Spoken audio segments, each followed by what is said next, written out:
नमस्कार दोस्तों, मैं आपका अपना नवनीत रंगी। आप सभी दर्शकों का नवनीत स्पोर्ट्स यूट्यूब चैनल पर स्वागत है। जी हाँ दोस्तों, आज हमारे साथ भारत के बहुत ही अच्छे खिलाड़ी नरेंद्र प्रताप, जो कि एक लॉन्ग रनिंग डिस्टेंस के बहुत ही अच्छे खिलाड़ी हैं। इन्होंने 5 किलोमीटर 10 किलोमीटर में ऑल इंडिया यूनिवर्सिटी में रिकॉर्ड बनाया है और खेलो इंडिया यूनिवर्सिटी में भी रिकॉर्ड बनाया है। तो भाई साहब, जो हमारे दर्शक हैं, आप उनका स्वागत कीजिए। सभी भाइयों को मेरा नमस्कार और राम राम। और मेरा नाम नरेंद्र प्रताप सिंह है, जैसे कि भाई ने सब कुछ बता ही दिया है मेरे बारे में। और मैं अलीगढ़ का रहने वाला हूँ, प्रॉपर अलीगढ़ का ही रहने वाला हूँ, यूपी से अलीगढ़ का रहने वाला हूँ। तो दोस्तों, खास बात है कि भाई साहब यूपी के रहने वाले हैं और हरियाणा में प्रैक्टिस कर रहे हैं। हाँ, हरियाणा में अभी मैं विशाल सर के पास प्रैक्टिस कर रहा हूँ और काफ़ी अच्छा और काफ़ी कुछ सीखने को मिल रहा है मुझे इनके पास रहकर, और काफ़ी सपोर्ट भी करते भैया। तो आपने एथलेटिक्स की शुरुआत कहाँ से की और कौन से सन में की? मैंने 2014 से स्टार्टिंग की थी। 2014 से मैंने अपने घर पर ही प्रैक्टिस की थी, अपने स्टेडियम में। 4 या 5 महीने मैंने अलीगढ़ में प्रैक्टिस किया होगा। उसके बाद मुझे पता चला यहाँ पर रोहतक का, तो रोहतक फिर आया मैं 2014 की जुलाई के समथिंग आया था। तो स्टार्टिंग कोच मेरे रमेश सर रहे थे, तो उनके पास मैंने प्रैक्टिस स्टार्ट की। तो आपके जो स्टार्टिंग कोच हैं, बेसिक कोच रमेश सर हैं? हाँ जी, स्टार्टिंग कोच रमेश सर हैं। तो नरेंद्र जी, आप बताइए, जैसे आप एथलेटिक्स में 5 किलोमीटर 10 किलोमीटर करते हो, तो आपने ये 5 और 10 किलोमीटर क्यों चुना? 400 मीटर भी था, 800 मीटर भी था। मुझे लॉन्ग रनिंग करना बहुत पसंद था और इसलिए थोड़ा और इसमें दूसरी बात, क्योंकि 400, 100, 200 मीटर जितनी भी रेस होती है उसके कोई वैसे वेदर कंपटीशन नहीं होते, लोकल कंपटीशन जैसे मैराथन वगैरह। तो उसमें भी आदमी उसको कम जानता है, 100-200 मीटर वाले को कम जानता है। आप लॉन्ग डिस्टेंस करोगे तो काफ़ी जगह आपको खेलने को मौका मिलता है, काफ़ी मैराथन खेलने को मिलता है, तो इससे आपको लोग जानने लगते हैं। वैसे भी इस गेम को बहुत ही कम लोग जानते हैं क्रिकेट के अपेक्षा। तो और भी गेम है जो बहुत ही कम जानते हैं एथलेटिक्स को, और काफ़ी खिलाड़ियों को भी नहीं जानते जो कि इतने देशों से कंपटीशन करता है। क्रिकेट क्या है, 13 या 14 देशों से ही कंपटीशन रहता है हम लोगों का, पर लेकिन ये इसमें काफ़ी कंपटीशन रहता है। तो इसलिए मुझे मैराथन खेलने का भी मौका मिलेगा, इसलिए मैंने 5-10 लॉन्ग डिस्टेंस स्टार्ट किया। बहुत अच्छी बात है भाई साहब, आप ऐसे ही मेहनत करो और अपने देश का नाम रोशन करो।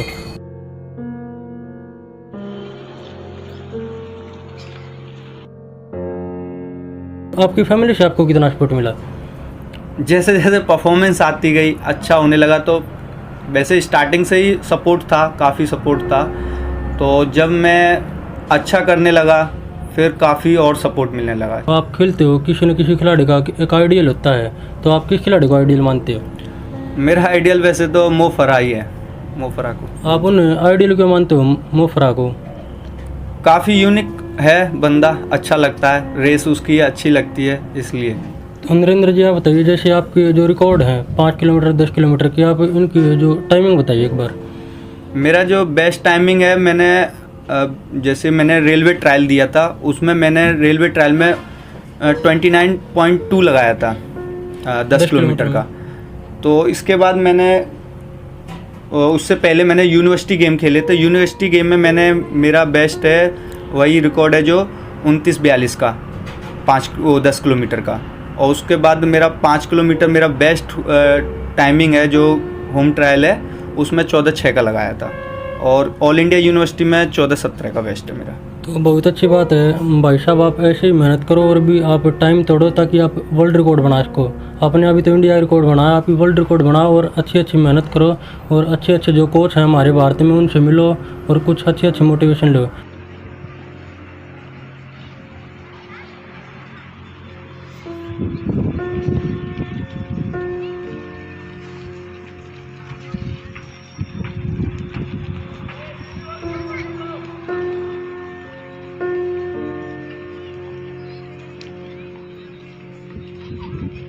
तो भाई साहब, आप यूपी से हो और भारत में हर राज्य में प्रैक्टिस करने जाते हो और अलग अलग कोचों से मिलते हो, तो वहाँ पर क्या सीखने को मिलता है?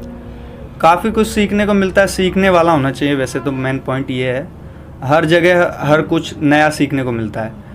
तो यहाँ पर भी मुझे काफ़ी अच्छा सीखने को मिला। यहाँ पर भी काफ़ी कलर खिलाड़ी थे, 100-200 मीटर का, 400 मीटर का अच्छा ग्रुप था रमेश कोच साहब के पास। और नासिक गया तो नासिक में भी काफ़ी अच्छा सीखने को मिला, क्योंकि वहाँ पर ओलंपियन भी थे, वर्ल्ड चैम्पियन वाले भी काफ़ी खिलाड़ी थे वहाँ पर लॉन्ग डिस्टेंस के। और फिर अभी मैं फ़िलहाल विशाल भाई साहब के पास प्रैक्टिस कर रहा हूँ, उनसे भी इनके काफ़ी क्लोज़ हूँ, एक छोटे भाई की तरह हूँ उनके पास। तो इनसे भी काफ़ी कुछ सीखने को मिल रहा है। जो भी है छोटी मोटी जहाँ भी गलती है सब समझाते हैं जितना भी हो सके, काफ़ी सपोर्ट भी करते हैं भैया। और जो भी हूँ अभी मेन पॉइंट तो इन्हीं की वजह से हूँ जो भी स्पोर्ट्स में हूँ, नहीं तो मेरा कोई गाइडेंस तो था ही नहीं, ना ही कोई कुछ भी था जैसे कि मेरे को कोई फैमिली से मेरे गाइड करने वाला हो स्पोर्ट्स के लिए, किसी को नॉलेज ही नहीं थी स्पोर्ट्स के बारे में। तो इनके टच में आया, इन्होंने काफ़ी शुरू से ही मेरी हेल्प की। स्टार्टिंग में जब MDU हॉस्टल में रहते थे तो इन्होंने मुझे अपने पास रखा, स्टार्टिंग वहीं से हुआ हम लोगों का साथ में रहना। तो उसके बाद धीरे धीरे काफ़ी बॉन्डिंग अच्छी होती चली गई हम दोनों में। तो कहने का मतलब काफ़ी सपोर्ट किया हर जगह, जहाँ सपोर्ट मिलना चाहिए, जहाँ सपोर्ट मिला मुझे। तो हम भी विशाल भाई साहब का बहुत बहुत धन्यवाद करते हैं। जैसे आपने बताया विशाल भाई साहब का आपका सपोर्ट रहा है, बहुत सपोर्ट किया भाई साहब ने। तो आपके गांव में और आपके दोस्तों का कितना सपोर्ट रहा है आपको? घर पर भी, गांव में भी काफ़ी सपोर्ट है, और अलीगढ़ में भी काफ़ी बच्चे हैं जो अच्छा अचीवमेंट दे रहे हैं मेरी वजह से, और मुझे सपोर्ट भी करते हैं। तो उससे भी काफ़ी अच्छा लगता है कि अगर तुम्हें कोई रेस्पेक्ट दे रहा है अच्छा करने के लिए, तो आप और अच्छा करने की कोशिश करोगे कि और रेस्पेक्ट मिले। आदमी यही करता है कि रेस्पेक्ट मिले, थोड़ा फेमस फ्रेम वगैरह मिले, तो वो चीज़ें काफ़ी मिल रही है अलीगढ़ से भी। तो हाँ जी, आप बता रहे हो कि आपको रिस्पेक्ट मिल रही है, तो आप कुछ बच्चों को सिखाते भी होगे जो आपके जूनियर खिलाड़ी हैं, आप उनको कुछ सिखाते हो तभी आपको रिस्पेक्ट कर रहे हैं, तो आप उनको ऐसा क्या सिखाते हो? देखो जी, जितना रेस्पेक्ट मैं विशाल सर का कर रहा हूँ और जो चीज़ें उन्होंने मुझे सिखाई, वही कोशिश करता हूँ कि अपने से जूनियर को सिखाऊं। तो वही है, उनसे मैं उनकी जितनी रेस्पेक्ट करता हूँ, काश वो भी मेरी इतनी रेस्पेक्ट करेंगे। तो भाई साहब ये बताइए, जैसे आप लॉन्ग डिस्टेंस रनिंग कर रहे हो, इसमें सबसे ज़्यादा मायने क्या रखता है? इंडोरेंस और स्टेमिना। आप हमारा जो वीकली जो वर्कआउट जाता है, एवरेज वर्कआउट जितना किलोमीटर, वो 140 से 150 के समथिंग जाता है टोटल वार्म अप प्लस करके। तो काफ़ी हमारा ज़्यादातर फोकस इंडोरेंस और स्टेमिना पे रहता है। जैसे आपने बताया आप इंडोरेंस और स्टेमिना पे ज़्यादा फोकस करते हो, तो इसको मेंटेन रखने के लिए ग्राउंड से अलग कोई प्रैक्टिस करते हो या फिर ग्राउंड में ही करते रहते हो? ग्राउंड में ही है इसमें, और ग्राउंड से अलग लोगे तो हम लोग रोड रनिंग करते हैं, बस खाली रोड रनिंग, और थोड़ा सा अगर जिम का स्ट्रेंथ वर्कआउट जो होता है वो करते हैं ग्राउंड से अलग।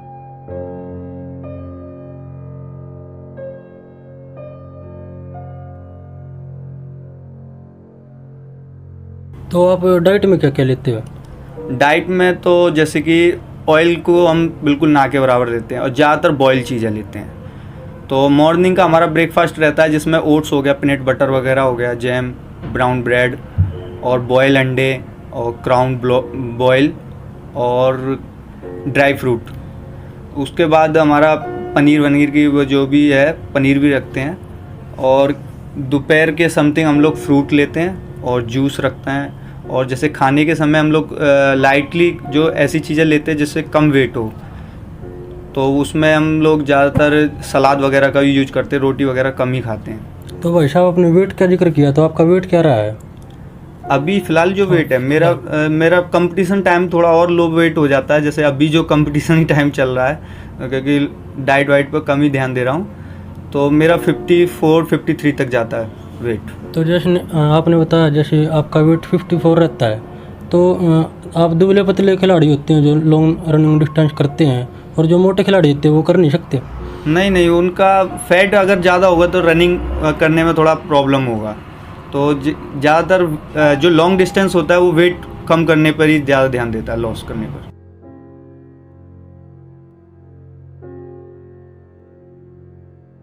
जैसे किसी भाई बहन ने जो गेम करना है एथलेटिक्स, जैसे आप लॉन्ग डिस्टेंस रनिंग कर रहे हो, तो उनको किस हिसाब से करना चाहिए? स्टार्टिंग में मेरे माने तो कोर्स के अकॉर्डिंग ही करें, जो भी करना है। मेरे को इतना नॉलेज नहीं है, तो स्टार्टिंग करना है तो मेन पॉइंट, अगर लॉन्ग डिस्टेंस करना है तो इंडोरेंस पर ही ज़्यादा ध्यान देना पड़ेगा आपको। कंटिन्यूस रनिंग स्टार्टिंग करो, फिर धीरे धीरे वर्कआउट पे आओ। तो आपका टाइम टेबल भी होगा, जैसे आप प्रैक्टिस करते हो, मॉर्निंग में प्रैक्टिस पे जाते हो, इवनिंग में प्रैक्टिस पे जाते हो, तो एक बार आप टाइम टेबल बताओ ताकि जो हमारे जूनियर खिलाड़ी हैं आप जैसे अच्छे खिलाड़ी बन सके। मॉर्निंग हमारा 5 बजे का ग्राउंड रहता है और हम लोग ग्राउंड से फ्री हो पाते हैं 8 बजे। फिर 8 बजे के बाद हम लोग ब्रेकफास्ट वगैरह लेते हैं, वही बच जाता 9:30 10 के समथिंग। 10 बजे हम लोग सो जाते हैं, फिर हम लोग 11-12 बजे उठते हैं, 12 बजे के समथिंग, 12 से 1 के, फिर अपना लंच करते हैं। उसके बाद फिर ग्राउंड टाइम हो जाता है दोबारा 5 बजे का, फिर वही 8 बजे आना, फिर रात में वही 10 बजे सोना लंच करने के बाद। तो भाई साहब आप ये बताइए, जैसे आप गेम कर रहे हो, गेम में डिसिप्लिन का कितना महत्व है? मेन पॉइंट तो डिसिप्लिन ही है। आपके अंदर जब तक डिसिप्लिन नहीं होगा तो आप ऊपर तक नहीं पहुंच सकते, क्योंकि हर चीज़ में डिसिप्लिन चाहिए आपको। और दूसरी बात है, आपको लेज़ी नहीं होना। लेज़ी तो बिल्कुल ही नहीं चलेगा इस गेम में। आपको डिसिप्लिन है, डिसिप्लिन से खाना, डिसिप्लिन से उठना सोना, डिसिप्लिन से वर्कआउट जाना आना, इन सब में डिसिप्लिन चलता है। तो मेन पॉइंट है, मेरा तो मानना यही है, जिसके अंदर डिसिप्लिन होगा वो जल्दी से जल्दी अचीवमेंट कर सकता है इस गेम में। And there is a gold medal winner, happens to be a student of Alvan hailing from Mangalore University. And also, he had created the second new meet record in this school. The previous one being 10,000 meters, in this 5,000 also he had created a new meet record with a timing of 14 minutes 17.77 seconds. जो हमारे युवा खिलाड़ी हैं उनको आप अंत में क्या संदेश देना चाहते हो? मेरा मानना यही है कि पहली बात तो कोच से पहले आपका सीनियर होता है। आप कोच को 3 घंटे सुबह 3 घंटे ज़्यादा से ज़्यादा टाइम दे सकते हो, बाकी का टाइम आप सीनियर के साथ ही सपोर्ट करते हो। सीनियर से सारी बातें शेयर कर सकते हो जो कोच से नहीं कर सकते। तो मेन पॉइंट है, आप सीनियर की रेस्पेक्ट करो, उनसे जो अच्छी चीज़ है वो लेने की कोशिश करो। और दूसरी बात, डिसिप्लिन में रहो।